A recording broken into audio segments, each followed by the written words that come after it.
Bienvenidas y bienvenidos a esta nueva sesión de nuestra estrategia Aprende en Casa 2.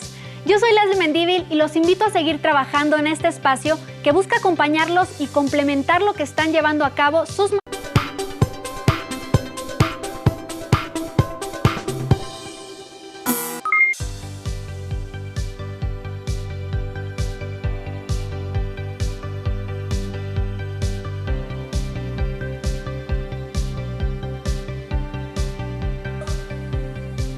Reciban una cordial bienvenida a una sesión más de Lengua Materna 2 para alumnas y alumnos de secundaria.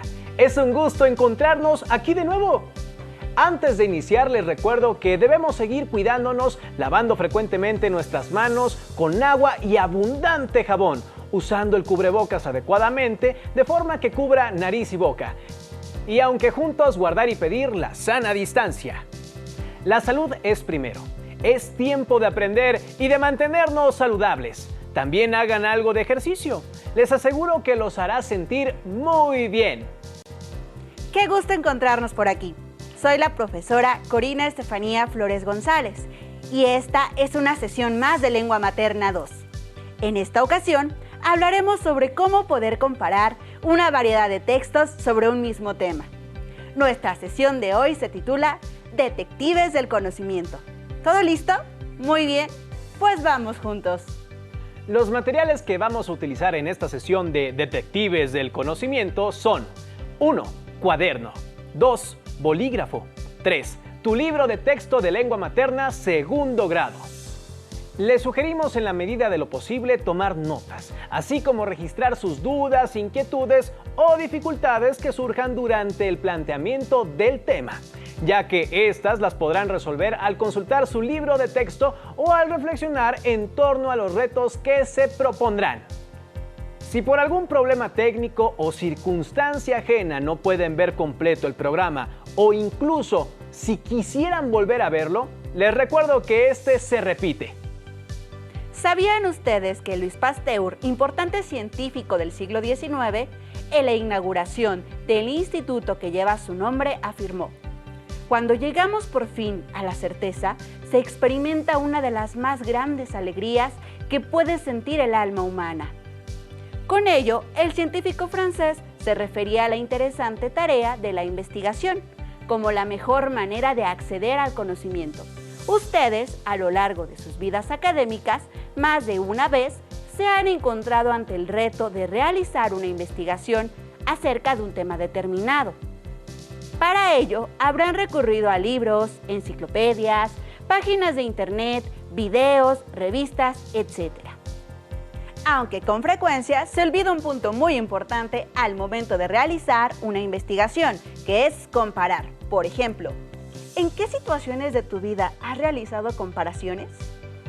En muchas. He comparado beneficios de marcas al realizar algunas compras de productos como un teléfono o al contratar un servicio. Al pedir recomendaciones incluso he hecho comparaciones entre lo que elijo para vestirme o hasta de ciertas personas. Exactamente. Comparar es una actividad que hacemos de manera cotidiana y en el caso de los textos también solemos hacer comparaciones, aunque esta actividad generalmente la realizamos cuando nos piden investigar un tema o exponerlo. Eso es para reconocer las semejanzas y diferencias en el manejo de la información. Vamos a realizar un ejercicio muy sencillo. De un lado de la pantalla aparecerá un contenido a buscar y del otro un listado de fuentes. ¿En dónde buscarían cada contenido? Tenemos definición de un concepto, resultados de una investigación científica, un ebook del Quijote de la Mancha, un artículo de opinión acerca del COVID-19, las leyes de Newton. Podemos buscar en biblioteca virtual, periódico, diccionario, revista de divulgación científica, sitio de internet académico sobre física. ¿Listo? ¿Tienen sus respuestas? Vamos ahora a conectar las columnas. La definición de un concepto la podemos encontrar en un diccionario.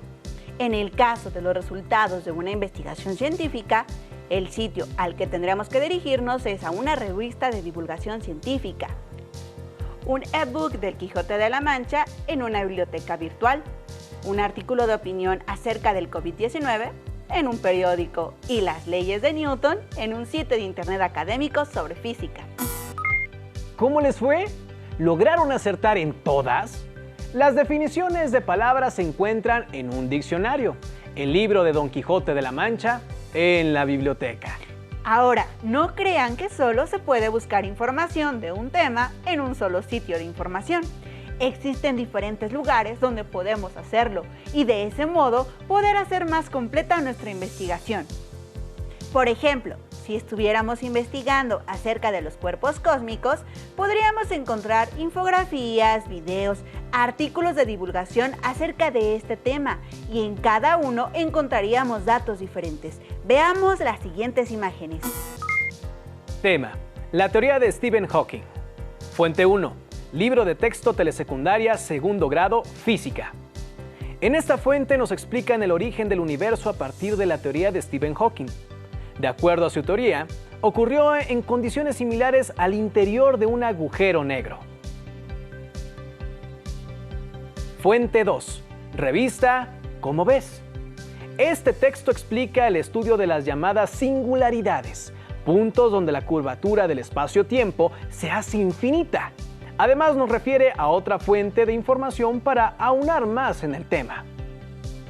En este ejemplo, se investiga sobre la teoría de Stephen Hawking y tenemos algunas fuentes diversas como el libro de telesecundaria de segundo grado dedicado al estudio de la física. Y por otro lado, la revista ¿Cómo ves? ¿Qué notan de la organización de ambas imágenes?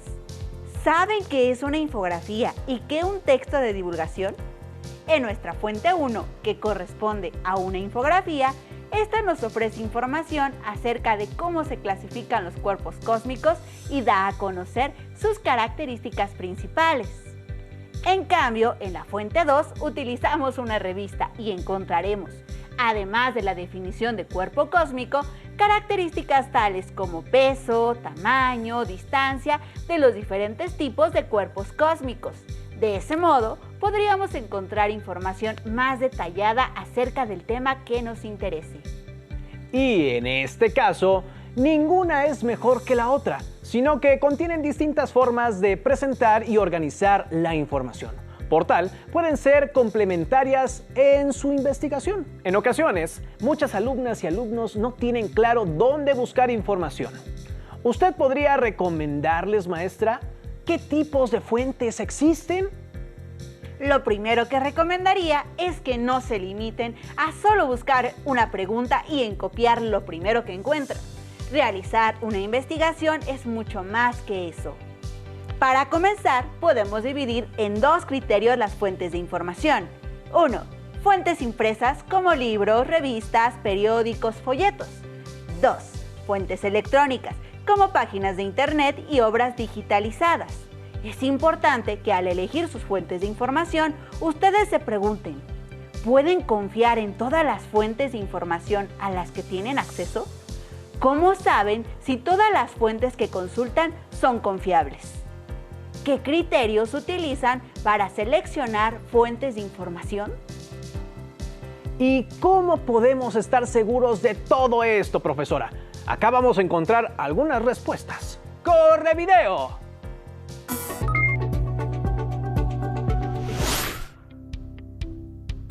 Esta duda nos puede servir para investigar acerca de la orientación vocacional. Sí, su idea es buena. Con este tema puede quedar clara la tarea. Búsqueda de información. El título puede ser La información en la orientación vocacional. Voy a escribirlo.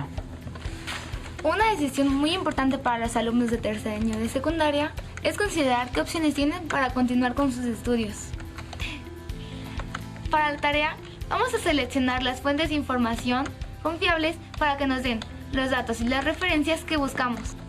Hagamos un organizador gráfico para clasificar el tipo de información que encontremos acerca del tema. ¿Y cómo empezamos? Es necesario acompañar de un análisis crítico una decisión importante en la vida.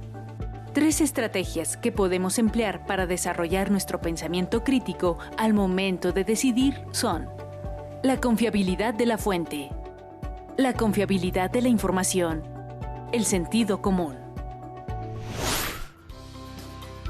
¿Podemos considerar que el Internet es una fuente de información confiable para la búsqueda de orientación vocacional? Sí, pero hay que tener cuidado con las páginas que consultemos. En este caso confiaremos en las que cuentan con el dominio .edu y .gov y evitaremos las que terminen en .com. Tiene razón, Rafael. Miren, hay muchos sitios que son publicidad y otros que tienen la opinión de personas que parecen no saber mucho sobre el tema. En nuestra búsqueda de información, a la hora de decidir si una fuente es confiable o no, conviene preguntarse: ¿puedo confiar en todas las fuentes informativas a las que tengo acceso? ¿La fuente de información es confiable? ¿Por qué razones estoy considerando esa información como relevante? En ocasiones, la experiencia de una persona puede considerarse una fuente de información. El sentido común, es decir, lo que hace la mayoría de la gente y por qué lo hace, es otra. En cualquier caso, siempre hay que analizar, comparar, priorizar y descartar la información de todas ellas. Esto nos llevará a obtener datos más fiables en los cuales basarnos para tomar una decisión. Ya quedó lista nuestra tarea. Además, ya sé cómo elegir la información que me servirá para decidir qué carrera relacionada con la computación estudiaré. Creo que esta tarea podemos concluir que es importante acompañar de un análisis crítico la búsqueda de información confiable para la toma de decisiones. Emplear el pensamiento crítico para distinguir fuentes de información confiables de aquellas que no lo son es una herramienta que nos ayuda a tomar decisiones. ¿Cuáles son las decisiones importantes en tu vida? ¿Cuál de estas estrategias sigues con más frecuencia? Como lo han visto, hay muchas maneras de reconocer la información confiable en Internet. Antes, solo teníamos acceso a bibliotecas públicas o a veces teníamos la suerte de que en alguna casa tuvieran enciclopedias. Actualmente es posible contar con acceso a Internet a través de diferentes dispositivos electrónicos, lo que ha facilitado la búsqueda de información. Incluso en línea, a través de bibliotecas digitales, podemos acceder a múltiples títulos que nos presentan información confiable. Por otro lado, ¿cómo podemos agilizar nuestras búsquedas en libros? Para agilizar sus búsquedas, les daré algunas recomendaciones. Con ello, se darán cuenta que buscar información se puede hacer de forma muy sencilla. Primero, valoren sus conocimientos previos. Identifiquen aquello que conocen sobre el tema y algunas palabras clave. Segundo, identifiquen el área al que pertenece su tema, si es de arte, ciencias, historia, geografía, entre otros. Tercero, revisen el índice del libro y localicen las coincidencias con las ideas clave y diríjanse a los apartados que les interesan. Cuarto, lean sobre el autor y contexto del libro. Esto les ayudará a conocer sobre la actualidad del contenido. Quinto, revisen los paratextos, como la bibliografía o los apéndices, que les darán información adicional para comprender mejor el sentido del texto. Finalmente, relacionen con otros libros. Siempre es importante tener versiones sobre los temas. Además, consulten otros textos que se relacionen con su tema. Yo podría agregar que antes de revisar un libro de cualquier tema, antes investiguen cuáles son los mejores autores en el tema a investigar, cuáles han tenido mayor reconocimiento en el tema. Ya lo saben, la próxima vez que quieran investigar un tema o les pidan hacerlo, consideren estos consejos. Así podrán agilizar sus búsquedas y enfocarse en la información que les interesa. Actualmente muchas revistas y periódicos poseen una versión en línea en donde pueden encontrar textos de temas diversos como artículos de divulgación científica, resultados de estudios, noticias, reportajes, entrevistas con especialistas. Y muy importante, siempre verifiquen que la información esté actualizada. Maestra, y ya que hemos atendido estos consejos, ¿por qué es importante verificar la información en diferentes fuentes? Consultar la información en diferentes fuentes nos brinda la posibilidad de validar lo que estamos leyendo, sobre todo actualmente que es tan fácil acceder y crear contenido en la red. lo que muchas veces ocasiona noticias falsas.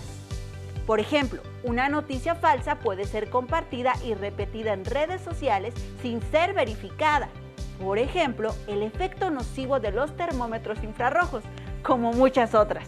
Seguro te has topado con noticias falsas en las redes sociales.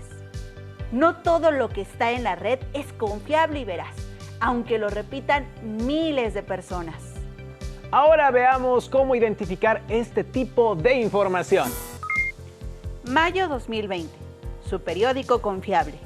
INAH confirma el hallazgo de restos de mamuts en México. Autor: Carla Fernanda Matus Rebolledo. Fuente: www.inah.gov.mx. ¡Qué noticia tan impresionante! Pero, ¿cómo saber si es cierta? Les recomiendo verificarlo de la siguiente forma. Primero, identifiquen si el lugar donde se publicó la nota es serio o si el autor colabora con algún medio de comunicación dedicado a informar de manera veraz. Segundo, verifiquen la fecha para saber si su contenido sigue vigente. Tercero, identifiquen si se cita la fuente de información primaria. Finalmente, si la nota contiene fotografías, búsquenlas en internet. Seguramente otros medios han utilizado la misma fuente. También pueden leer los comentarios hechos por instituciones como dependencias de gobierno, instituciones académicas nacionales o internacionales sobre la noticia. Esto puede darles una pista sobre la información presentada en la nota. Hay que estar atentos a revisar todos los elementos de una noticia. Otra cosa que yo hago es investigar del tema que hablan. Por ejemplo, si nombra un investigador o persona, busco por internet su nombre y lo que hizo y entonces se desprende información más profunda e interesante y a eso yo le llamo ampliar horizontes y ver más allá. ¿Ustedes qué hacen para verificar la información en una nota periodística? Maestra, ¿cómo buscar información confiable en internet de manera segura? Para buscar información confiable en internet de manera segura, les invito a ver el siguiente video. Bienvenidos a su programa Cocina de Autor. En su sección Esta palabra ya se coció, queda con ustedes Pepe Papa. Hola Pepe, dime cuál es la receta del día de hoy. Hola, fíjate que muchos de nuestros espectadores quieren saber los pasos para buscar información confiable y segura en internet. Hoy haremos una preparación que parece estar a un clic de nuestras manos. Antes de empezar, nos detendremos para reconocer cuáles son las diferencias entre la información que se encuentra en internet y la que hay en fuentes impresas. La búsqueda en internet es mucho más rápida y fácil que la exploración de materiales impresos en una biblioteca, pero ¿cómo podemos buscar en internet de manera segura? Para ello es importante seguir algunos pasos sencillos para encontrar información confiable. Oigan, pero ¿alguien sabe de dónde viene la palabra internet? La palabra internet es un préstamo del inglés internet, nombre de una marca registrada, formada por la contracción de International Network, red internacional. En la actualidad es una palabra de uso común en español, incluida en el diccionario de la lengua española. El chiste no es comer mucho, sino hacer la digestión. Entonces buscar en internet no es poner una palabra en el buscador, entrar al primer resultado y copiar y pegar la información. A ver, cuéntanos Pepe, ¿qué necesitamos? Para buscar información segura y confiable en internet, necesitamos los siguientes ingredientes. Tener muy claro el tema a investigar. Hacer una lista de palabras clave. Reconocer algunos buscadores académicos. Explorar páginas de instituciones públicas y privadas. Tener criterios de búsqueda para verificar si la información es confiable. Todos estos ingredientes se consiguen fácilmente con solo dar un clic. Ahora sí, vayamos paso por paso para hornear nuestro platillo. ¿Cómo buscar información en internet? La base para iniciar nuestra preparación antes de hornearla es tener muy claro el tema que deseamos investigar. Y si en él hay algunos subtemas, Por ejemplo, en una investigación sobre el huitlacoche, algunos subtemas podrían ser su origen, su modo de cultivo y de consumo y su historia. Una vez seleccionado el tema y antes de gratinar, vamos a añadir una lista de palabras clave para comenzar la búsqueda. En nuestra investigación acerca del huitlacoche podríamos emplear como palabras clave botánica, hongo, parásito, prehispánico, maíz y milpa. Después hay que cocinar las palabras en distintos buscadores académicos, por ejemplo, Cielo, Ridalic, ERIC y Ciencia, pues estos facilitarán la investigación. Así que la próxima vez que aparezcan datos insólitos en la red, verifiquen antes de replicarla. Ahora, lo primero que debemos de tener en cuenta es el propósito de nuestra investigación, es decir, ¿qué queremos saber? Luego, debemos considerar las preguntas guía que hemos de redactar. Tanto en libros y páginas web es posible ver la organización en índices o mediante subtítulos, lo que nos permite visualizar, en primer momento, la relación que tienen con nuestras preguntas y qué tanta información podrían proporcionar a nuestra investigación. Veamos un ejemplo. Si nuestro tema fuera acerca de los cambios biológicos que genera el amor y nuestras preguntas guías fueran: 1. ¿Cuáles son las etapas que experimenta el amor? 2. ¿Qué hormonas intervienen en el proceso de enamoramiento? 3. ¿Qué cambios genera el enamoramiento en el cuerpo? 4. ¿Cuál es la duración aproximada de este fenómeno? Si leemos los subtítulos de esta revista, veremos que posee información que puede ayudarnos de manera directa con las preguntas 1 y 2 y por lo tanto puede considerarse para la investigación. Observemos esto con mayor detenimiento. Los subtítulos también nos ayudan a anticipar el contenido de las secciones y lo que ayuda a saber qué tan útil puede ser este material para responder nuestras preguntas. Ahora que ya han visto cómo agilizar las búsquedas en diversos medios, veamos un elemento que nos ayudará a darle solidez a la información. De acuerdo a su origen, podemos clasificar a las fuentes en primarias y secundarias. Interesante. A mí me gusta ir más a las fuentes primarias porque me parece que su información es más segura, pero las fuentes secundarias me permiten observar la interpretación de la información que busco. Si lo pensamos en el tema de los cambios biológicos que genera el amor, ¿en qué tipo de fuentes buscarían información? ¿En primarias, en secundarias o en ambas? ¿Por qué? Ambas brindarían aportaciones valiosas a la investigación. Las fuentes primarias son materiales originales que no han sido filtrados a través de la interpretación o evaluación de otros y representan pensamientos o experiencias originales, informan sobre un descubrimiento o comparten información nueva. Las fuentes secundarias están especialmente diseñadas para facilitar y maximizar el acceso a las fuentes primarias o a sus contenidos. Utilizar una u otra dependerá de los objetivos que persigan en su investigación. En la diapositiva observamos información referente al lienzo de Tlaxcala, que como dato interesante fue realizado a petición del Cabildo de Tlaxcala y del virrey Luis de Velasco en 1552.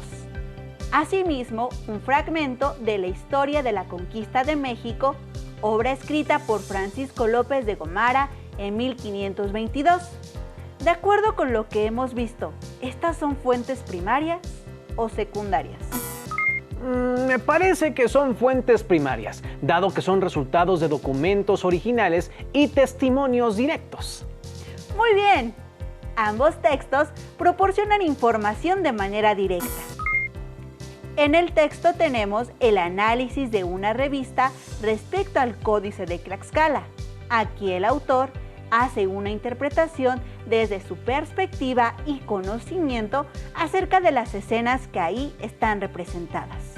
En el segundo texto refiere la llegada de los españoles a tierras tlaxcaltecas, donde el autor compila información de diferentes organismos de información oficiales, logrando ampliar el panorama del lector. Estas son fuentes secundarias. Es por eso que resulta importante y central en la vida humana, ya que asegura que el conocimiento siempre puede enriquecerse. Ahora les propongo un reto para hacer en casa. Les invito a que elijan un tema que a ustedes les interese conocer. Planteen algunas preguntas y a partir de ello seleccionen las fuentes que pueden ayudarles a su investigación. Recuerden todos los consejos que les hemos compartido en esta sesión. Muchas gracias por su atención. Les invito a que continúen aprendiendo y que sigamos adelante en este ciclo escolar. Aún nos queda mucho por explorar y descubrir, así que nos vemos pronto aquí en Aprende en Casa 2. ¡Hasta la próxima!